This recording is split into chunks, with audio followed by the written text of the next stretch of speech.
হে জগতবাসী, আজ আমি আপনাদের সামনে একটি আলোচনা নিয়ে আসলাম। সেই আলোচনাটি হলো যে এই পৃথিবীতে সমস্ত ইসলাম ধর্মের সমস্ত লোকেরা একটা কথা বলে থাকে যে ইসলাম শান্তির ধর্ম, এবং বলা হয় মুসলমান শ্রেষ্ঠ ধর্ম। কিন্তু ধর্ম শ্রেষ্ঠ হলে কী হবে?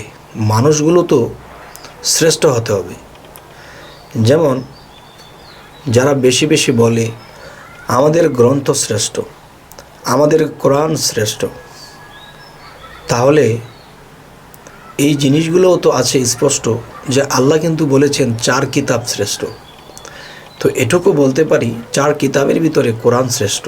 আচ্ছা, এটা না হয় বুঝলাম, কিন্তু আমার কথা হলো কি, যে যারা বেশি বেশি কোরআন করছে, যারা বেশি বেশি নিজের ধর্ম ইসলাম করছে, তারা কিন্তু সেই ইসলাম অর্থ শান্তি, আর অশান্তি আর যত ক্লান্তি এবং যত ভুল ভ্রান্তি তাদেরই মধ্যে বেশি পাওয়া যাচ্ছে। তারাই এই ভুল ভ্রান্তিগুলো করতেছে এবং উচ্ছৃঙ্খল করতেছে। যেমন বিষয়টি হলো, যদি আমি 10 জন মাওলানা দেখা গেছে তারা কোরআন তাফসির করেছে, তো এখন দেখা যায় কোরআন খুললে দেখা যায় যে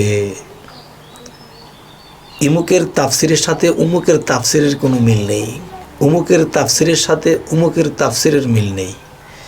10 জন মাওলানা যদি কোরআন 10 রকমের করে, বা একটি কোরআন 10 রকম ব্যাখ্যা করে, তখন যারা পড়ে তারা কিন্তু গোলমালের মধ্যে পড়ে।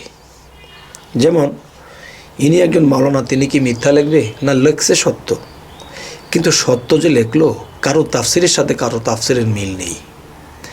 যেমন কিছু কিছু জায়গায় আমি আপনাকে বলি, একটি জায়গাতে বলা হয়েছে যে দুনিয়ায় যারা অন্ধ, আখিরাতে তারা অন্ধ। আবার এই তাফসিরটা কি আরেকজনে করেছে, দুনিয়ায় যারা আল্লাহকে দেখলো না এবং দেখার চেষ্টা করলো না, হাসরের দিন তারা অন্ধ হয়ে উঠবে। আচ্ছা, আরও কিছু কিছু জায়গায় যদি যাই, তখন তারা বলতেছে যারা আল্লাহর আমল ঠিক মতো করে, বা আল্লাহ বলেছে তোমরা যখনই সময় পাও তারা আমল করো। আমল কি?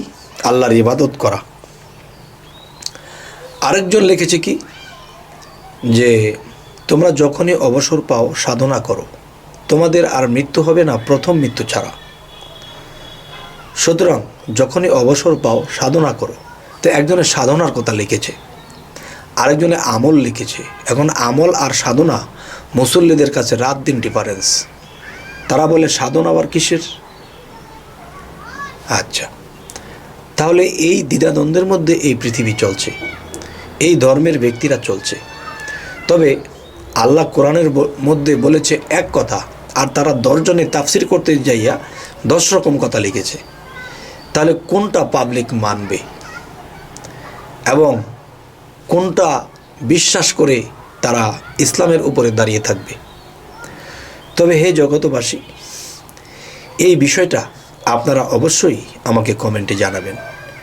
তো এই কথাগুলো কি আমি বেশি বললাম না ঠিক বললাম, এটা আপনারা নিজেরা প্রমাণ করে 10 জনের লেখা 10 রকম আপনি অবশ্যই জেনেছেন কেউ কেউ, আর যে না জেনেছেন সে অবশ্যই 10 রকমের কোরআন দেখবেন 10 জনের লেখা, যে এক একজনের তাফসির এক এক রকম। এখন মানুষে এটা পাঠ করার পরে মানবে কোন রকম? হে জগতবাসী, আমার এই দ্বিধাদ্বন্দ্ব লাগে, এই জন্য দেখা গেছে যে আমি অনেক সময় এটা আমি পড়তে পারি না। কারণ আল্লাহর এক কথা, 10 রকমের মাওলানার 10 রকম কথা, তখন প্রাণে লাগে ব্যথা, তখন আর মুখ দিয়ে বের হয় না কথা, তখন যেতেও ইচ্ছে করে না যথাতথা। তাই আপনাদের কাছে আমি এই আলোচনাটি রাখলাম। তবে অবশ্যই আপনারা আমাকে কমেন্টে জানাবেন যে আসলে এই কথাগুলো কি ঠিক বললাম কিনা, এবং এরকম দ্বিধাদ্বন্দ্বের মধ্যে আমরা আছি কিনা।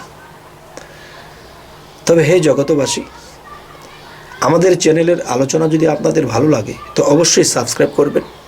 পরবর্তীতে আমাদের আরও বাকি ভিডিওগুলো আপনাদের কাছে পৌঁছে যাবে। তো আজ এ বলেই রাখবো, সকলেই ভালো থাকবেন। আল্লাহ হাফিজ।